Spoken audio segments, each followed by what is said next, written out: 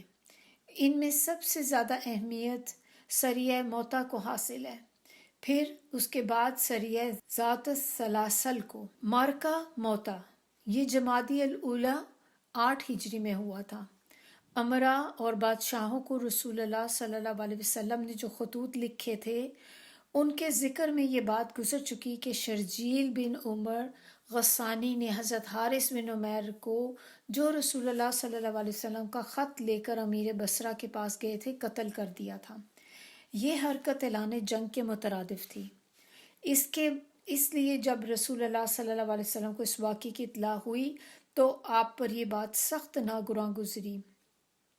چنانچہ آپ صلی اللہ علیہ وسلم نے 3000 افراد کا ایک لشکر تیار کر کے زید بن حارثہ کو اس کا سپہ سالار مقرر کیا اور فرمایا اگر زید قتل کر دیے جائیں تو جعفر، اور جعفر قتل کر دیے جائیں تو عبداللہ بن رواحہ امیر ہوں گے۔ اس لشکر کے لیے آپ صلی اللہ علیہ وسلم نے سفید پرچم باندھا اور اسے حضرت زید بن حارثہ کے حوالے کیا اور وصیت فرمائی کہ جہاں حضرت حارث بن عمیر رضی اللہ قتل کیے گئے وہاں پہنچ کر اس مقام کے باشندوں کو اسلام کی دعوت دیں، اور اگر وہ انکار کریں تو پھر ان سے لڑائی کریں۔ آپ صلی اللہ علیہ وسلم نے فرمایا اللہ کے نام سے، اللہ کی راہ میں اللہ کے ساتھ کفر کرنے والوں سے غزوہ کرو، اور دیکھو بد عہدی نہ کرنا، خیانت نہ کرنا، کسی بچے، عورت اور قریب المرگ بڈھے کو اور گرجے میں رہنے والے تارک دنیا کو قتل نہ کرنا، کھجور اور کوئی درخت نہ کاٹنا اور نہ ہی کسی عمارت کو تباہ کرنا۔ آپ صلی اللہ علیہ وسلم سنیت الوداع تک لشکر کے ساتھ تشریف لے کے گئے، پھر اسے الوداع کہا۔ اس لشکر نے جنوبی اردن پہنچ کر معان کے مقام پر پڑاؤ ڈالا۔ وہاں اسے معلوم ہوا کہ ہرقل 1,00,000 کا لشکر لے کر خیمہ زن ہے، اور اس کے ساتھ مزید 1,00,000 نصرانی یعنی کہ کرسچن عرب جو ہیں وہ بھی شامل ہو گئے ہیں۔ اس اطلاع پر مسلمانوں نے 2 رات مشورہ کیا کہ آیا رسول اللہ صلی اللہ علیہ وسلم کو لکھ کر آپ سے کچھ فوج طلب کریں یا جنگ میں کود پڑیں، تو ابن رواحہ نے یہ کہہ کر انہیں گرما دیا کہ اب آپ لوگ جس بات سے کترا رہے ہیں یعنی کہ شہادت، وہ لوگ شہادت سے جیسے کوئی ڈر رہا تھا، تو انہوں نے کہا آپ جس بات سے کترا رہے ہیں یعنی کہ شہادت، یہ وہی چیز ہے جس کی طلب میں ہم نکلے ہیں۔ کیا یہ وہی چیز نہیں ہے جس کے لیے ہم نکلے ہیں کہ ہم جہاد میں جاتے ہیں تو ہم کہتے ہیں کہ شہید ہو جائیں؟ تو پھر اب ڈر کس چیز کا؟ ہم تعداد اور قوت اور کثرت کے بل پہ نہیں لڑتے، بلکہ ہماری لڑائی اس دین کے بل بوتے پہ ہے جس سے اللہ نے ہمیں نوازا ہے۔ ہمارے سامنے 2 خوبیاں ہیں، غلبہ یا شہادت۔ لوگوں نے کہا واللہ ابن رواحہ سچ کہتے ہیں۔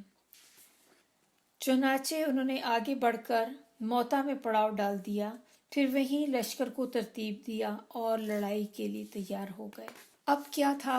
ایک خوفناک اور سنگین معرکہ جو تھا وہ شروع ہو گیا، جو تاریخ انسانی کا عجیب ترین معرکہ تھا۔ 3000 جان باز 2,00,000 لشکر جرار اس کا مقابلہ کر رہے تھے، اور بدو ڈٹے ہوئے تھے ہتھیاروں سے لیس۔ یہ بھاری بھرکم لشکر دن بھر حملے کرتا اور اپنے بہت سے جو بہادر ان کے جو لوگ تھے ان کو گوا بیٹھا، لیکن اس مختصر سی نفری کو پسپا کرنے میں کامیاب نہیں ہو سکا۔ جو بھی تدبیریں کسی نے کی وہ کامیاب نہیں ہو سکے اس چیز میں۔ مسلمانوں کا جھنڈا پہلے حضرت زید بن حارثہ رضی اللہ نے لیا، پھر وہ لڑتے رہے یہاں تک کہ دشمن کے نیزوں میں گتھ گئے اور ان کی موت ہو گئی وہاں پر، تو اس سے پھر وہ زمین پہ آ رہے۔ اس کے بعد حضرت جعفر رضی اللہ نے علم سنبھالا، جھنڈا جو تھا انہوں نے لے لیا اپنے ہاتھ میں اور خوب ڈٹ کر جنگ کی۔ جب لڑائی کی شدت شباب کو پہنچی تو اپنے سرخ سیاہ گھوڑے کی پشت سے کود پڑے، اس کی کوچیں کاٹ دیں اور وار پر وار کیے، یہاں تک کہ ان کا دایاں ہاتھ کاٹ دیا گیا۔ انہوں نے جھنڈا بائیں ہاتھ میں لے لیا اور بلند کیا، یہاں تک کہ ان کا بایاں ہاتھ بھی کاٹ دیا گیا۔ پھر دونوں باقی ماندہ بازوؤں کی مدد سے جھنڈا آغوش میں لے لیا اور وہ فضا میں لہراتا رہا، یہاں تک کہ وہ نیزوں اور تیر سے 90 سے زیادہ تقریباً جو تھے زخم آئے تھے، اور یہ اتنے جو زخم ان کے باڈی میں آئے جس کی وجہ سے ان کی پھر ڈیتھ ہو گئی تھی۔ یہ سارے زخم ان کے جسم کے اگلے حصے میں آئے تھے۔ ان کے بعد حضرت عبداللہ بن رواح کی باری تھی، انہوں نے جھنڈا لیا، آگے بڑھے، پھر اپنے گھوڑے سے اتر کر لڑتے لڑتے شہید ہو گئے۔ ان کی شہادت کے بعد جھنڈا حضرت ثابت بن ارقم نے تھام لیا تاکہ گرنے نہ پائے، اور مسلمانوں سے کہا کہ آپ لوگ کسی آدمی پر اتفاق کر لیں۔ لوگوں نے حضرت خالد بن ولید رضی اللہ پر اتفاق کیا، اور اس طرح جھنڈا اللہ کی تلواروں میں سے ایک تلوار کی طرف منتقل ہو گیا۔ حضرت خالد بن ولید رضی اللہ نے آگے بڑھ کر اتنی پرزور اور بے نظیر جنگ کی کہ ان کے ہاتھوں میں 9 تلواریں ٹوٹ گئیں۔ ادھر رسول اللہ صلی اللہ علیہ وسلم نے فرمایا، انہوں نے صحابہ کو مدینے میں اسی دن تینوں سپہ سالاروں کی شہادت کی خبر دی اور بتلایا کہ اب کمان جو ہے وہ خالد بن ولید رضی اللہ کے ہاتھ میں آ گئی ہے، اور انہیں اللہ کی تلواروں میں سے ایک تلوار قرار دیا۔ کیا نام تھا ان کا؟ لقب جو تھا سیف اللہ۔ دن ختم ہوا تو دونوں فریق اپنے اپنے کیمپوں میں واپس چلے گئے۔ صبح ہوئی تو حضرت خالد بن ولید رضی اللہ نے لشکر کی ترتیب بدل دی، پیچھے کو آگے اور آگے کو پیچھے، دائیں کو بائیں اور بائیں کو دائیں کر دیا۔ دشمن سمجھا کہ شاید مسلمانوں کے پاس بہت بڑی ایک جماعت ہے، ان کے اوپر رعب چھا گیا۔ حضرت خالد بن ولید نے ہلکی سی جھڑپ کے بعد لشکر کو پیچھے ہٹانا شروع کیا، لیکن دشمن کو آگے بڑھنے کی جرأت نہ ہوئی، اسے خطرہ تھا کہ یہ کوئی چال نہ ہو۔ اسی طرح مسلمان موتا کی طرف سمٹ آئے اور 7 دن تک یہ جو دشمن تھا اس سے جھڑپ کرتے رہے، اور پھر اس کے بعد کیا ہوا کہ لڑائی ختم ہو گئی، کیونکہ رومیوں نے سمجھا کہ مسلسل پیچھے سے ان کی جو فوجی ہیں وہ ایڈ ہوتے جا رہے ہیں اندر، اور وہ چال چل کے رومیوں کو صحرا میں گھسیٹ کر لے کر جانا چاہتے ہیں، جہاں سے بچ نکلنا آسان نہیں۔ اس طرح اس جنگ میں مسلمانوں کا پلڑا جو تھا وہ بھاری رہا۔ اس غزوے میں 12 مسلمان شہید ہوئے اور دشمن جو تھے وہ خاصی تعداد میں مارے گئے، لیکن ان کی جو ایگزیکٹ نمبر تھا وہ معلوم نہ ہو سکا کہ ٹوٹل کتنے لوگ تھے جو اس میں مرے ہیں دشمن کے۔ سریہ ذات السلاسل جمادی الاخرہ سن 8 ہجری میں ہوا تھا یہ واقعہ۔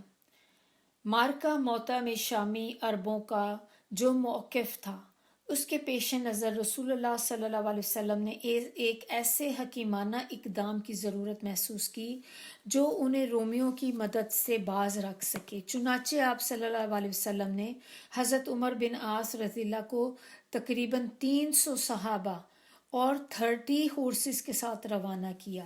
چونکہ حضرت عمر کی دادی ان کے قبائل میں سے ایک قبیلہ سے تعلق رکھتی تھیں، اس لیے مقصود یہ تھا کہ ان کی تالیف قلب کی جائے، لیکن اگر وہ انکار کریں تو روم کی تائید میں کھڑے ہونے پر انہیں سبق سکھایا جائے۔ حضرت عمر قریب پہنچے تو معلوم ہوا کہ انہوں نے بڑی فوج فراہم کر رکھی ہے۔ چنانچہ حضرت عمر نے رسول اللہ صلی اللہ علیہ وسلم سے فوج طلب کی۔ آپ صلی اللہ علیہ وسلم نے حضرت ابو عبیدہ بن جراح رضی اللہ کی قیادت میں 200 سربراہ مہاجرین جو تھے اور انصار ان کی ایک جماعت بھیجی، لیکن امر عام اور نماز کے امام حضرت عمر بن عاص رضی اللہ ہی تھے۔ کمک آ جانے کے بعد، یعنی کہ ایکسٹرا فوج جو بلوائی تھی، ایکسٹرا فوج آ جانے کے بعد انہوں نے قصاع کے علاقوں کو دور تک روندا۔ ایک لشکر سے سامنا ہوا، لیکن جب مسلمانوں نے حملہ کیا تو کیا ہوا کہ وہ ادھر ادھر بھاگ گئے، بکھر گیا سارا جو ان کا جو جماعت تھی وہ ساری بکھر گئی۔ اس میں حضرت عمر اور حضرت ابو بکر جو تھے وہ بھی ساتھ تھے۔ سلاسل وادی قرا سے آگے ایک خطہ زمین اور ایک چشمے کا نام ہے، واٹر سپرنگ جو ہوتا ہے نا، وہ اسی کی طرف یہ سریہ منسوب ہے کیونکہ مسلمانوں نے یہیں پڑاؤ ڈالا تھا۔